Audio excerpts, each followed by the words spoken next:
একটি ভুল ব্যাখ্যা দেওয়ার মাধ্যমে, সংবিধানের দোহাই দেওয়ার মাধ্যমে সংবিধান সংস্কার পরিষদের সদস্য থেকে শপথ না নেওয়া থেকে তারা শপথ নেননি, তারা বিরত থেকেছেন। আমরা মনে করি এটি সংস্কারের সাথে প্রতারণা করা হয়েছে, এটি নতুন বাংলাদেশের যে আকাঙ্ক্ষা সেই আকাঙ্ক্ষার সাথে প্রতারণা করা হয়েছে এবং যে গণরায় এসেছে গণভোটে সেই গণরায়কে বৃদ্ধাঙ্গুলি দেওয়া হয়েছে। আমরা আহ্বান জানাবো, আমরা আশা করব তারা দ্রুত সময়ের মধ্যে তারা শপথ নেবেন। সংবিধান সংস্কার পরিষদ ছাড়া এই জাতীয় সংসদের কোনো মূল্যই নাই।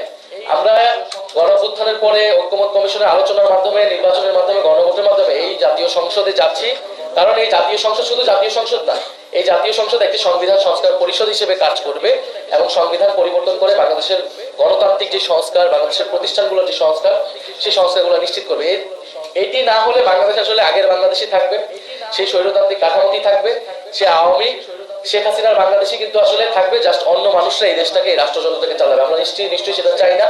সংস্কারের আকাঙ্ক্ষা সরকার দলের যারা রয়েছেন, যারা নেতৃত্বে যিনি আছেন, তারাও বলেছেন, হ্যাঁ ভোটের প্রচারণা তারা করেছেন। ফলে আমরা আশা করব অতি দ্রুত সময়ের মধ্যে তারা সংবিধান সংস্কার পরিষদ হিসেবে শপথ নেবেন।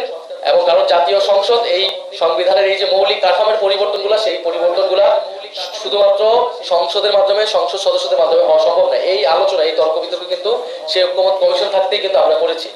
ফলে আমরা সরকারি দলের প্রতি আহ্বান জানাচ্ছি, দ্রুত সময়ের মধ্যে জাতীয় সংসদকে কার্যকর করতে সে অধিবেশন ডাকা হোক এবং তার আগে সংবিধান সংস্কার পরিষদ সদস্য হিসেবে তারা শপথ নিক এবং সংবিধান একই সময় যাতে সংবিধান সংস্কার পরিষদের অধিবেশন ডাকা হয়।